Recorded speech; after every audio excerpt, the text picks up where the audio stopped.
Conversations with leading experts in enterprise resource planning. Evolving ERP. Powered by Insight Jam.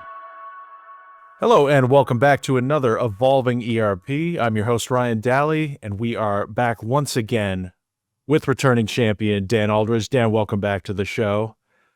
And a friend of Insight Jam, you know him from Insight AI expert Doug Shannon. Welcome to the show, Doug. Hey, appreciate it. Thanks, Ryan. It's great to have you here. It'll be cool. Yeah, I know you guys are going to be talking agentic AI. Well, I've heard plenty of people talk, it is the subject of the year. It is the next phase in the evolution of AI and possibly, titular line, the evolution of ERP, evolving ERP. There we go. So I did mention, if you don't know, Doug Shannon is also on the Insight Jam network with the podcast Insight AI. So if you're not aware of that, go right down there, hit subscribe, hit that bell, turn on the notifications. You'll get notified when Evolving ERP comes out, when Insight AI comes out, and all the rest of the content that we have going. We're over 600,000 strong on the subscribers and growing. Become a part of that. Stay informed on all things enterprise. That's the word I'm looking for. Enterprise technology. I knew it was something Star Trek. Okay. So, Dan, Doug. Doug, normally I have folks introduce themselves when they're on the show for the first time, but we have so much content with you on the Insight Jam channel that folks can go and check that out and maybe train their own AI so they can have a Doug Shannon of their own. Please don't do that. Don't do that. Talk to us first. Talk to Doug first at the very least.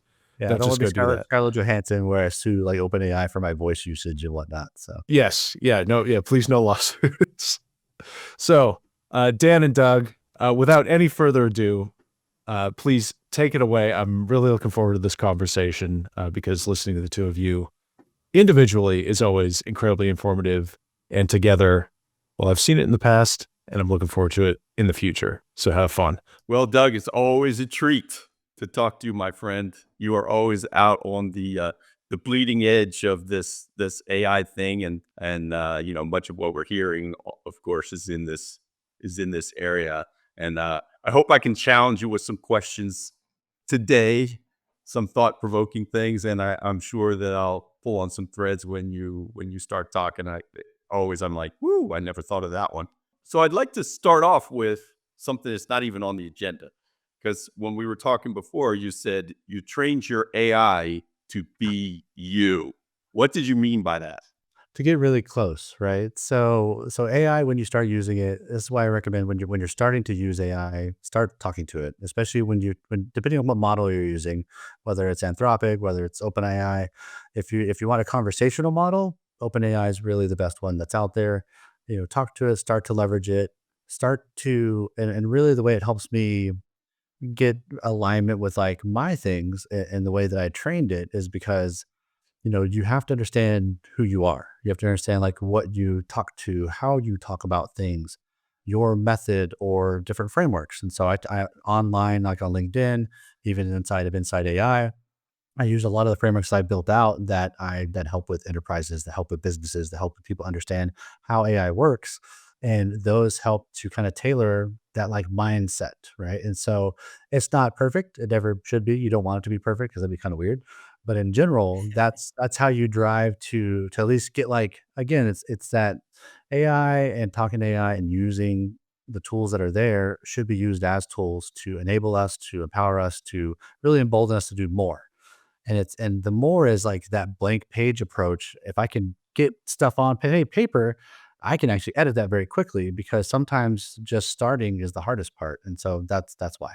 And that's how. It's really the how quickly, the how is using the memory and the history that is there and basically telling you like, hey, I want you to understand like that was really great. That encapsulates like who I think I am or who I perceive I am to be and who others have like validated I am. Save that to history and you'll see it go boop, boop, boop, boop, memory saved. You're like, oh, that's cool. And then eventually so it's like a time, feedback loop, yeah, in a way. Then Right? after time, just that ask mimics you. it. And I can imagine it's also prompt. It's not prompt engineering. It's more prompt tailoring. It's fine tuning. customization. Yeah, Yeah. to your own personality in a way. Yeah, even the You free almost have a version. personality. Yeah. Mhm. I mean, Yeah, the free version you can fine tune. that's very intriguing because the way I use AI, I'm a writer. I love to write. And I write really long form stuff and I use movie themes and I do all kinds of crazy things. And yeah, maybe you've seen some of my stuff, but what my experience was with AI when I first started playing around with it was I used it and I said something like this, write something like this about this with this theme, thinking that it would go ahead and sort of, in my way of thinking, use a theme, say of a movie, and write something. And what I got out of it was, in my opinion, garbage. But I think it was partially that I shouldn't have asked it to do that. What I should have asked it to do was maybe do some research for me for things that I should include, maybe summarize it with some topic areas, right, that I can fill in my own writing, maybe come up with a catchy title or whatever, and then write in what I consider my voice. Okay. In a way, it's kind of you saying that you want your AI to be trained as you. Yeah, I mean, You think ideally, that's a similar? I mean, being a it's a good writer, I think it's a I have good a way to different perspective on it. yeah, it's a good way to start, but overall, some of the easy prompting, right? And again, like we're moving away from prompting. Most people won't be prompting. You'll be using your voice to do prompting. It's a matter how you ask it and the way you ask it.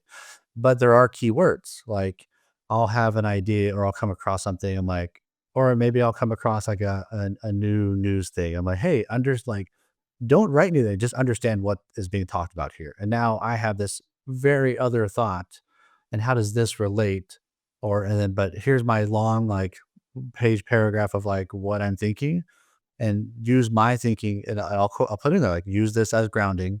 And then here's the critical path is I'm looking for like this kind of thing. So my critical path of what I'm talking about are these specific areas.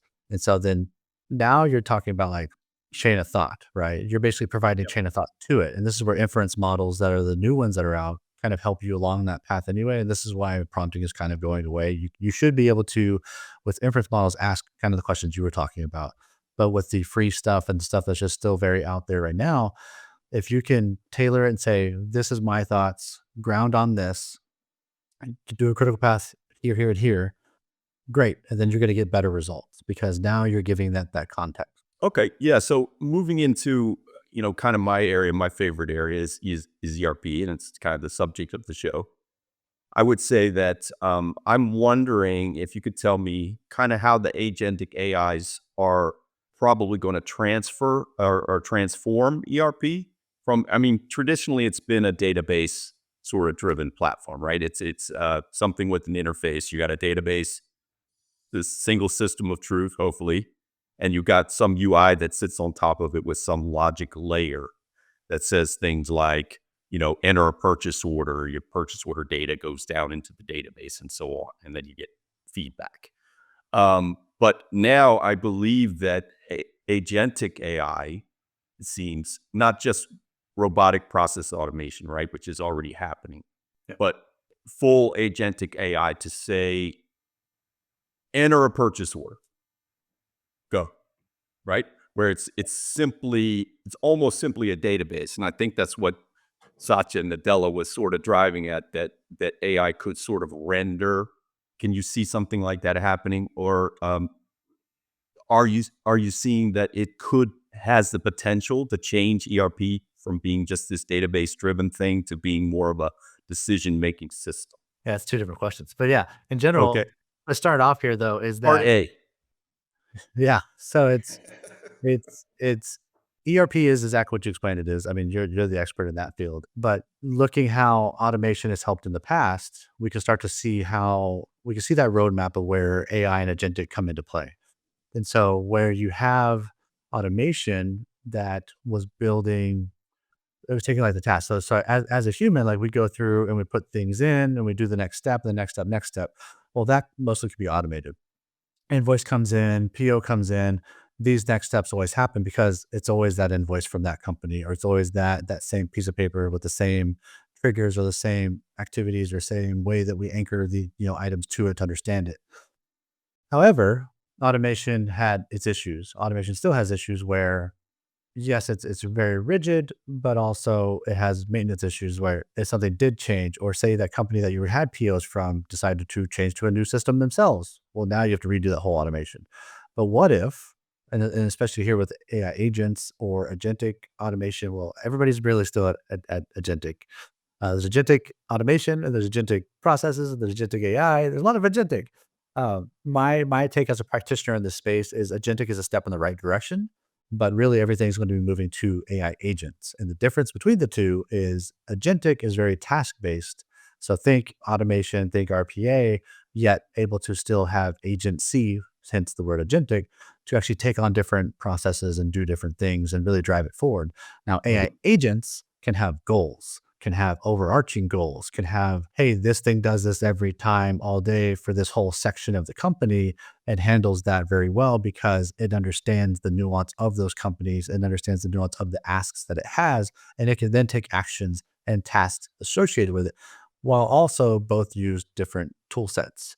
But AI agents have lots of different tool sets, and they actually have the best way to understand AI agents as well is that it's the future where you could kick off to different agents. So think of all the agents you've heard about, and AI agents can actually orchestrate them all, or work with them all, or put things to them, or go ping them to get information from them. That's kind of the gist. But in general, how that's going to work with ERP is that you now have something you can work with, and it's going to start off very slow. ERP systems in general, they've been around forever. They're not going anywhere. There's so many different ones. Some companies, if not most, are still very behind with their ERP systems. Some companies have multiple ERP systems, if not tens to hundreds of ERP systems. So how do we integrate those? How do we do that? And that's gonna be the first steps. How do we integrate? So I would say step one is, sure, we can say all these things about ERP and where it's going, but like at the end all be all, it's integration. If we're going to integrate these ERP systems, we need to have something that's smarter than just automation. We need to have something that we can actually have an expert sitting there with an AI agent on their desktop or on their system, and they're saying, I need to do these things, and it understands what it's doing. And then if there's a question, it just pops up a screen and says, I don't know what to do here. And you go, oh, do this. And it goes, cool, I'll do that every time. Do it every time. Now we're building in that human in the loop, which a lot of people are starting to talk about as well, is how do we work with these agents, whether or not they're agentic or AI agents? In general, how do we work with them? And so that collaboration is where it's going forward. And that collaboration is how we start the integration process. Now, Okay, there's a that future makes side of sense. that, but like we could talk to that more. Want more Insight Jam? Follow us on Instagram for exclusive content like a daily dose of best practices and buying advice from industry experts and leading solution providers. Or subscribe to our YouTube channel for long-form highlights from our expert panel discussions. The Solutions Review team is hard at work collecting the best enterprise technology information from around the globe, so don't miss out. Yeah, so I'm trying to kind of extend out with my knowledge of automation into the realm of the agents. And we could take that example that you were just mentioning. So an AP invoice, for example. Taking in an AI agent could take in an an AP invoice, right? Or the data for that, and format it and put it into an ERP system, right? As a start. That's probably just automation. But then it could say, well, the invoices that I usually get from this vendor, and I get them every month, and they're usually the same, and this month they're twice as high. Right. That's an anomaly. Right. So it could interact with an AP clerk or an AP manager to say, hey, this invoice popped out. It's twice as much as it normally is, right? Because it knows the pattern. Right. And then just taking that even further forward, it could say, kick this into some sort of a screen where I can approve the difference or change the invoice amount or something like that. Or say, even this is in a different format, to your point. This is in a different format than it used to be because they switched ERP system on the other side, right? The vendor. So is that what you think could happen? I mean, because I can see that you almost could take the human out, but I kind of chafe at taking the human out because, you need that judgment, right? You need to say, what, maybe that two times invoice was fine for whatever reason. They combined two together, or this month it was higher, or, or whatever the case may be, right? So human can come in and make judgment and then push the process forward, right? Because then you have the approval. Because if you had an AI agent making the approval based on the fact that it was inside tolerance, even if it was wrong, then you could end up paying that invoice when it wasn't correct Yeah. to begin with. You know There's what a I'm chance. saying? I mean, you can always put in like remediations or modifications and whatnot, or rule-based access controls to say like it can only do so much. The full-on AI agent in the future of like human on the loop, where the human's just there to verify, did the things run, did the agent do what it was supposed to do? That is the eventual future, right? However, it is going to still be very much like, how do we build the processes? How do we understand the governance of those processes? How do we feel like our company, any company, enterprise company works? And then it's human in the loop of, let's do the thing to kick off the thing to do that thing. And then once we actually start trusting this a little bit more, because we've normalized the processes, we've pushed it forward, and we say this works. We've seen the success here, we've seen the failures here, we've learned from those failures. Now we can get to a point where we trust it, and we say, great, now we can do human on the loop and have one human running 10, 20 different ways that AI agents can run, and you're doing the job of 20 different people, or maybe a whole region of people that didn't have to do that before. And then you get to go do other great things and other successful things down the road, because that's what business is. Like, there's always more business, there's always more to do. And that's when people worry about jobs and whatnot. Like, there's always new ways. Like the telephone went away. We don't have most land phones anymore, but the Bells and the Southwestern Bell and all these other people like went away a little bit, but then they're back. And then now they have AT&T and Verizon, everybody, right? That new things get created out of technology and out of And they got innovation. bots and stuff. So Now it's satellite and everything else. yeah, exactly. So you think that, I think currently enterprises, these bigger enterprises that have ERP systems are generally using general purpose LLM, and I guess that would be like a GPT, and sometimes inside the AI, or the AI is inside the ERP system or not. Do you think we're moving towards them internally training their own AI models, like you've obviously done? You trained it to be you. Do you Yeah, I think that's mean, where we're that's headed? still, I mean, there's training and then there's like fine tuning, right? So anybody that trains an existing LLM or large language model on themselves or on their business or like the brand of their company, and kind of like how they run things, how they want to say things, that's more fine tuning. You are going to have companies that are probably going to look at building their own full on LLM solutions, because of the fact that the majority of your globally understood LLMs that are out there are black boxes still. You don't know, you're taking them at face value, you're taking them for their word, and like what they're collecting. I just had a post recently where I was talking about like there's new ways that data is being taken, ingested, handled, that people don't understand. And it's the fact that it's not just a like a EULA, like an end user license agreement. It's not just a terms use paper. Like, there's first touch data, second touch data, third party data, and all of those apply right now, where we are the commoditized like commodity. Like, everyone out there is taking our data, our enterprise data, our company's data, and using that for whatever they want to do. And if they say, maybe it's first touch, like we say, well, we don't want you to take first touch like direct data. They go, okay, cool. Well, we can clean it and glean information out of there. We won't take like your zip code, your first name, last name, your social security It's number. metadata, right? Right. But that metadata is a second touch, gets married to third party data that somebody else has on you. And Yeah. now you have a pretty good vision of who that person is. And it's like, wait, I didn't know that. So there's those aspects too. And so that's kind of the risk. But are they going to build their own?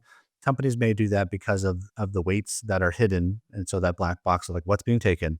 What are the weights and what are they putting weight onto? Maybe the enterprise wants to say, this is more important than what is coming out of this. And there's just ways to control a little bit better. Because when you said, companies are using LLMs now with ERP systems, I would almost hope that they're not, because they're probably not seeing real value there. Some of your public facing companies are going to say, Yeah. oh, we're doing great things. That's because Well, they want it's mostly like a co-pilot sort of thing, right? So like a Joule within an SAP, or a Copilot within Microsoft, or, Right. or Not Gen yeah, AI for within Infor, or whatever. right. So It's going mostly back into within, like yeah. chatbots, assistants, co-pilots, agentic agents, AI agents. So all the different ways that those work and the different capabilities that they have. Yes. So a lot of people are building their own agent type interface like Salesforce, ServiceNow. All of these platform players Mhm. are going to have an agent that you can work with that helps you get to that data faster and helps enable those users, right? But then the issue is, are we just playing with everybody else's agents? Or how does our enterprise then, or any enterprise, really work with all these agents? So is there going to be something else out there? Is there a way to normalize that? Do we have an API call for agent APIs? What is that? So nobody's really talking to those Well, yet. you just added another layer on top But of there's a whole other layer. So, but that's the thing. Like, how do you make it easier for your users? And so, how do you bring that in house? What does that look like? And that's going to be some of the stuff that has to be normalized. So, again, first steps is use the technology, understand what you can do, build in your enterprise to where you have human in the loop and actually actively understanding, getting that digital savviness up, so your customers, your employees are going like, "Oh, I get it," and really build that out. But again, no AI agent is going to be 100% successful in an enterprise without automation still. And so many people forget this. I was just in San Francisco talking to Grok and Llama Index and these guys, and they're going off and saying, token everything, 3 times the amount of tokens doesn't matter. It's all about speed. And I was like, it's not. I mean, the big thing to take away that I haven't said on and publicly yet is the fact that, like, why would I care to spend money every time I want to download 1,000 new PDFs, or say 1,000 of my employees download one PDF, when I can do that with automation and it's essentially free after we've automated it. So it just goes on again and again. It's using the same license of, I don't have to re-tokenize it when I have it there. Why would I pay every single time to pay to play? That's not smart. And so, but talking to some of these people, they go, "Oh, we didn't know that. We didn't think it. about that." I'm like, how? And then there's other reasons of the how that I can talk, not on camera. Right. So, I mean, there's obviously a conversation about cost. I mean, it runs into a massive amount, and it's actually not something you can predict very well because you don't know about the habits of the users. But I'm thinking that there should be some conversations that should be had within enterprises about AI, and maybe they're not the right ones. What ones do you think they should be having conversations in enterprises about AI? Is whether they should do it or not? Is it the model and the size and all of that stuff, or is it just, do we have our processes? Because another thing is, do you have your processes in place, and are those processes good processes or unnecessary processes, or should you be, even before you start automating? Forget about agents. Even Yeah. before you start automating, you should be having those kinds of conversations. So I'm wondering what you think. What are the most important conversations that people should be having about AI right now? Yeah, the biggest thing that I find talking to many different enterprises is, I mean, the classic. Let's see if I can roll it up. There's so many things, but in general, most enterprises downstream sales side is spot on, right? It's clean data. They understand it. That's where they make money. That's where they sell things. That's where their services are coming out of. All that's lined up. Their back office is like forgotten about. It's on its own island. Minute. It has disrupted data, disingenuous data. It's biased data because the humans aren't savvy and they don't realize that every human's biased, and they just put stuff out there and in hopes that it goes down the line. But then the front and the back don't talk to each other either, because we still have massive silos everywhere you look at every company. And so it's a matter of like, how do you solve the two? But you have to go back and say, well, where's our data coming from? What does that look like? How are we downstreaming that? But again, like, just trying to keep this very high level, how are we filtering our data? So first, like, understanding it, or even like even higher, like OKRs, right? What is your operational like goal? What's the company's goal? Are you a product? Are you a service? Are you sales? Like, what is it? The first step you should say is, I don't care what you sell or do or product. Every company now is a basically technology company, and if you're not, you're doing it wrong.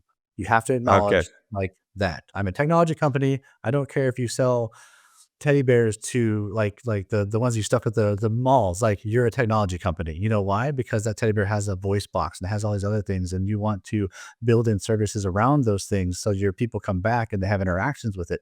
Everyone's a technology company. So if you can acknowledge that first and then go, okay, as a technology company, what do we need to know? We need to know what we do, how we do it, why we do it, and then how we service those activities inside the company. Because one of the other things I talk about is like your employees are your first customers. You should be working with them first. How are you enabling your employees to do more? And if you want to go straight into AI, fine. It's not recommended, but like in general, if you just want to go into it, build a portal for your people inside your company, let them utilize it, do some piloting, get them to kind of see what's going on. But make sure you're tracking what they're doing. Like not like everything that they're doing, but in general, like what are they prompting? What are they asking? Because that's how you're going to learn what your company's doing on the inside. So you can overall support them better. It's not a matter of like, what are you doing in this 1984? No, it's a matter of like, you work for a company, you want to do the right thing. None of us go to work going, I'm going to be bad today. That's what I'm going to do. No, you go like, hey, how do I enable my job to be better, faster, easier so I can get more done? And then if there's more things I can take on, I say, hey, cool, give me more stuff. And then if not, I'm like, great, I'm good where I'm at. So everybody should be enabled to do those things. And so enablement, right? After you've enabled that, you start to get questions. What else can we do? What can we enhance? How do we do this better? But you have to also take on the approach of, and I've said this many times before, but like all companies right now are looking for ROI. How do we get more out of what we have? How do we do more return on investment? And it's classically, everyone has many different answers. My answer is very simple, and it's don't fire, just don't hire as well. So it's not fire people, because many people are like, oh, just get rid of people, we don't need them. No. How about you just don't hire anybody? And if you have Rex out there, great. Talk to your automation teams, talk to the new Gen AI team and say, we have these Rex. Can we do that with what we have? Yes, no. If it's a no, great, we'll go hire somebody. If it is a maybe, let's try it out. What harm is it going to do? Like, we got to go find a person anyway. And if we find that person, it takes 3 months to 6 months to train them up. Try it. And then maybe you find some gold, right? And I'm not just talking LLMs now, because LLMs, there wasn't really much gold to find. Everybody's digging around and didn't find anything. That's why agents came around, and it gives us more ability to actually take on like user cases or use cases in general. So there's those aspects. So I would say start at the top, find out your why, find out your how, build forward, and then look to get the ROI in the very simplest way possible, and then get a taste of it so your people can actually be enabled by it. And then that's the big key goals right now. Yeah, I mean, I would add to that. I agree with that, and I would add to that you should probably, in terms of your back end, not focus so much on the back end, but you can throw in automation steps into the back end, and you can do things better in the sense of AI can render forms and things like that you can enter data easier into it instead of your on-prem. And you could also build microservices too, right? So you can say single purpose thing that would sit on the cloud, on the Google Cloud, let's say, and it would enter a purchase order. And that has API from various systems. So you have various legacy systems feeding purchase order data into that one microservice. And that microservice in turn could be AI enabled too, right? So you could have information about the vendor. When you're sitting there and entering something, you give me a summary of this vendor's activity over the last 2 months by part or something like that, right? It could render something like that right there. So you have that information. So in a way, it's like I was on this thing with Thomas Weaver Knight and a couple other analysts, and it was about customer experience and ERP. And, kind of my contention was that, this is back office things that can be, but traditionally it's been, all the code has been devoted to processing orders, right? But you have internal customers in a way, right? You do. So you do. have, I mean, your employees are, right? purchasing is, AP is an internal customer of what purchasing is producing, for instance, right? Because you have these flows. And so you want to get these flows down, you want to automate where possible. And then potentially you could introduce, if you have some AI kind of use cases to improve the interface, I guess, that they're working with, over multiple systems, right? Is that sound like something interesting, right? Because it crosses multiple on-premise potentially, and through APIs you can. I mean, all of them have APIs at the end of the day, right? So you can Well, feed it up to the they cloud. do, but Most. I always tell people don't always trust your API because like Okay. verify because there's a lot of companies out there that have quote unquote APIs and they're not good or they don't give you the data they say they do or Okay. Yep. it's not. I mean, classically, an Good point. API is exactly what it should be. But when you actually go use it, you're like, what is this? And then they're like, I need this. They're like, well, that's another $1 million. You're like, what? Oh, Wait, okay. so Right. why do you need to go build Are something? Why you can't talking it? about an ERP vendor supplying that Well, I API? mean, there's ERP vendors that have a couple thousand APIs, and you're going to pay for every single one of those. And there's interesting things behind that too. So some companies gamify it. And so, okay, cool. We got to play this game of whack-a-mole. Which one do I need? But just the main point is trust but verify, vet your stuff. And this is why RPA and automation came about in the first place. APIs weren't what they said they were. And so then you go do RPA and automation and you build those out. But to your point, Stan, when you're talking about microservices, another way to look at microservices is literally automations. So what if you built automations that run these microservices, but then, and again, it's a good way to start is a great way to start is like thinking about microservice. How do we tie things together and filter them or categorize them into these microservices? And then Mhm. to build into those, what's the quick win, easy way to save money, but yet build your team and your company around this? And you do automation first. The reason why you do automation first is not just because the token cost, which is a huge point. Like you're not going to pay tokens. Automation within like the ones that I've led in the first 3 years of doing automations, you become cost positive. And people go like, what does that mean, Doug? And I go, well, it's cost positive is the fact that you've produced so much ROI that your team, your infrastructure, the things that you use, the licenses don't cost anything. It's like one-to-one. You made money back and you spent money and it's a wash, cost positive. I want to hire So, you, man. so ROI yeah, citations for you.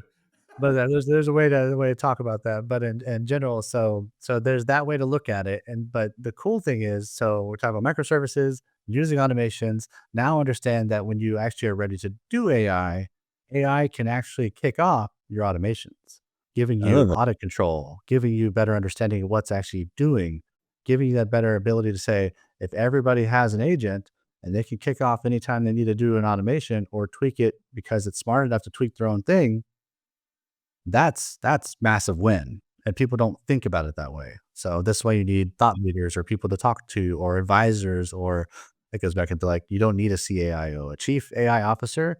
Please don't just hire one. I mean, you can if you want to, but I recommend hiring a fractional one because again, you don't want somebody at the C-suite level dictating this is the way, this is the only way, it's my way or the Yeah. highway. This is changing too fast for any one person. This is changing too fast for any two people. It changes too fast for even guys like me. So like, I Yeah. wouldn't hire myself as a It's- CAIO. So If I'd you be like, can't no, I'll be keep up, flexible. I'm left in Yeah. the dust. I Yeah. tell you. And I'm there. I'm on the bleeding edge and trying to understand. And I do research every night, Monday through Friday, just Yeah. digging into this. So But this is great, Doug. This is awesome. This is the kind of conversation that I love to have with people that are really much more skilled in an area than I am, and I can kind of pitch in my ideas. But I was thinking on the idea of microservices combined with AI agents potentially. You could build, and you could do the automation, like you said. You could do the automation even in the on-premise environment, right? You yeah. can automate. So it's a file that keeps That on makes generating you feel purchase safer orders. too. Yeah. Yeah. Yeah. And but then you could also have the microservice up here, which is just a pretty face on an ugliness underneath. The way Sure. I can As that I most can look at technologies it. have been for a long time.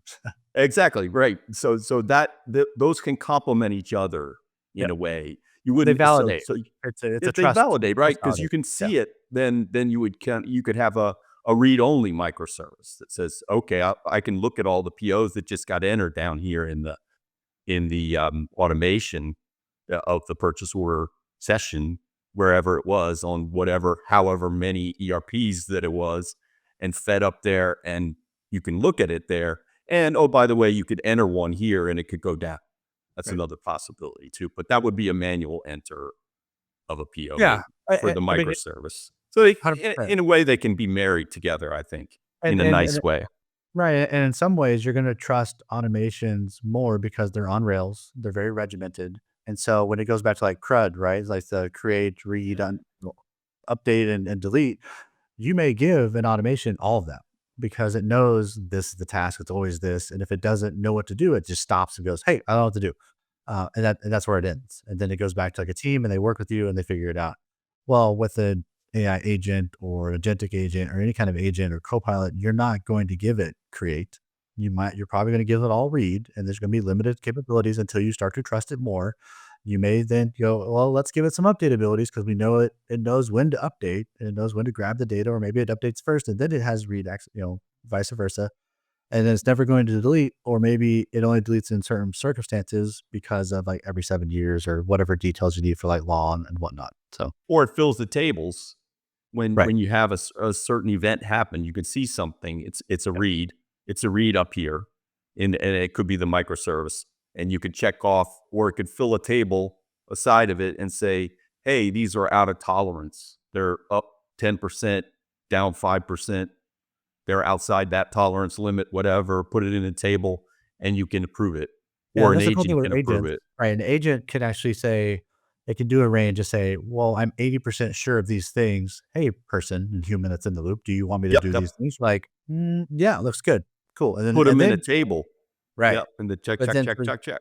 for that instance, it has create, and it just does it for that instance. And then now you're like, "Oh, dude, this is great. I still have control. I know what's happening." The SME, the service matter expert, like the person that understands this stuff, or the domain expert, is able to actually engage, drive it, and collaborate with it. Yeah, so I'm thinking that Mr. Nadella was not actually saying SaaS was dead, right? Or he was saying, if it's dead, what replaces it, right? Yeah. And is it full on agents that take the place of the UI of systems, and then it becomes nothing but a database? I mean, because you think about it, there's the CRUD aspect, right? It's mostly a database that where logic and currently millions of lines of code, by the way, are sitting in that logic layer up here, which I don't think anytime soon, all respect to Mr. Nadella, I don't think that that's going to be done for a system like SAP overnight, right? It's well, But nothing's gonna be overnight. Although yeah, it could move that way if companies are ready to move there. The biggest issue, and there's other things Microsoft is still having trouble with, and they do recommend, like, filtering your data, categorizing your data, because it makes it much easier. And they've seen a lot of these issues with security risks around Copilot, security risks around agents in general, because of all the other aspects like data poisoning or prompt injections. Like, all these things can happen. We've seen different ways of that's happened in the past in the news. But I think when Microsoft is saying, and the CEO there is saying, "Hey, it's dead," he's saying there's a new way to do it. And so mm, essentially, the new AI model, the new way that AI agents are going to be executing these same activities in the future, is going to change it so much so that the old way is gone. And so that's the aspect there. okay, I got you. So it's dying, It's not quite dead changing, right? yet. Like, it's like the change of the season, like, the Yeah, leaves fall off and it's okay, but, when leaves do fall off a tree, maybe don't walk by it very fast because you might not see it. Yeah, as a human, you yeah. might poke your eye out, so Yeah. Well, I thought, I mean, and I found it very interesting. Things like DeepSeek and stuff coming along, right? Some possibilities for some cheaper type models. It's not on NVIDIA chips or whatever. It's on the like AMD or something like that. It's on it's a cheaper model. They made it. I don't know how good it is compared to what's out there, but I know there was a lot of expense. And if you just look at it in cost terms, I mean, so many people, ERP is still the core of their business. It still runs the core of their business, and massive. We're talking massive multi-billion-dollar companies, right? So it's an expense. It's a huge expense. They need to upgrade their 20-year-old stuff. I mean, they have to. They're not going to be able to process overnight using AI agents, right? So it's right. then it becomes a choice. If this is really expensive, if it's a standalone AI model, and maybe like a Microsoft would say, we're investing in open AI and we're building out copilots and stuff. I don't know any of the background of that. But for him to say that, I mean, in a way, my first thought was he's torpedoing his own business model, right? Because isn't Microsoft a SaaS company? It essentially is, but there's reasons to change that, and I think we're never showing like the full aspect of where they're going. But companies, especially like Microsoft and Google and Amazon, like they're the leaders, and as leaders, they have to, just like we saw with NVIDIA, right? So they, the CEO came out and said the future of AI is physical AI. Is it? Like for you, 100%. Like NVIDIA is building physical AI. Yes. Go for it. That is your thing. It's chips, it's robots, it's everything under the sun. Amazon is a different model, Microsoft is a different model, but like software as a service in general, or everything as a service has been trying to be moved to, and now AI as a service. Like when technology innovation comes about, everything has to, it all gets looked at. Same reason why the guys at SF in San Francisco are saying like everything's AI and that's all we're doing. Great, because you're just trying to disrupt what was there before. Yet to save money, you would just use automation and AI together and you get massive wins. Why wouldn't you do that? But everybody wants to move forward. And it's fine. We all should move forward. Like that's the humanity and the hope and the what we do and the dreams. And hey, we're going to space, we're going to Mars, we're doing these things. Fantastic. But again, like what we don't see is that Microsoft every 20 years, just like every company has to, especially on SaaS models, you have to say, well, I put out Windows every 20 years. I have a utility patent. I have to change that every time. This is why every 20 years we go, why is there a new Windows that sucks? And XP was still better. Yeah. And then now we're like, well, Windows 7 was better because XP is horrible because, NASA was using that for years and they had to get allowed That's because they right. got hacked all the time. They had So that there's thing in always things that people Seattle don't, they don't with Boeing. understand or know about. But it's the thing that we have to realize is right now, other than agentic being the top thing, security is about to kick in massively. And that's the scary thing is how does that change SaaS? That's what everybody should be asking. So if we leave with anybody, understand if Microsoft is saying this is the future, why? And does it have to do with security and not just AI? Solutions Review is inviting you to join InsightJam.com. What started a few years ago as a social media event to celebrate enterprise technology has now grown into an always-on tech community with live events, discussions, videos, vendor showcases, and industry resources. Our vetted roster of experts, thought leaders, and analysts are sharing tips and tricks daily. So if you're interested in getting involved, join the long list of companies and brands who have already participated by visiting InsightJam.com today. So my last question is, do you think that ERP kind of UIs will eventually disappear and will only have AI-driven interactions with a database, basically, so that it kind of renders it and says, okay, this is a sales order session, for instance. It's used for sales orders. And you could say, AI, write me a user interface for sales orders that can put all the data, and here's a list of the data elements that it needs to take and write that to the database. Forget about the ERP. I mean, I think the easiest way to answer that is agents are going to start with assisting, and then they're going to start acting. And that's where the SaaS turns into this aspect of AI agents will be driving it and it'll be human on the loop and not human in the loop. So it's a matter of trust. So some other stuff I talk about is like alignment, clarity, transparency. Once we act in that model, and then we say, how do we normalize that? And we do get trust out of this because we see that the transparency is coming back and we still have control over this and it's doing the right things and we can just like talk to it and ask it. I think to even Ryan's point, when we first started, there's that enterprise word that kind of mimics Star Trek. And these agents will be working alongside of us, doing things and acting for our best interest while giving us feedback and information that we need. And that's the way forward. Well, if it could be the Star Trek outcome in the future, I'm hoping for that. Life seems more or less pretty good in the Star Trek universe compared to a lot lot of other sci-fi things. Does. The way you, I love Star Trek. yeah, broad strokes. But the way you were speaking, Doug, at the end, especially like security is coming. Maybe it's take a look at all the stuff behind you, the sci-fi upbringing, but it almost feels like the end of the first part of a trilogy, and where there will be a big turn, a big plot point. We have the inciting moments lined up. Yeah. We have exciting moments on Insight Jam. Inciting. In general, I love the heroes. Yeah. The insight to me, I love the hero's journey anyway. And so I do a lot of writing as well, obviously, because Monday through Friday I have stuff on LinkedIn. But the hero's journey is key. And I don't mean to leave it on like a cliffhanger, but I want people to think about that. I don't need to give you all the answers yet, but I need people to understand like there's things coming that are going to change how all of us work around things. There's things in my newsletter I put out today that people should read because it's going to change our daily lives as humans.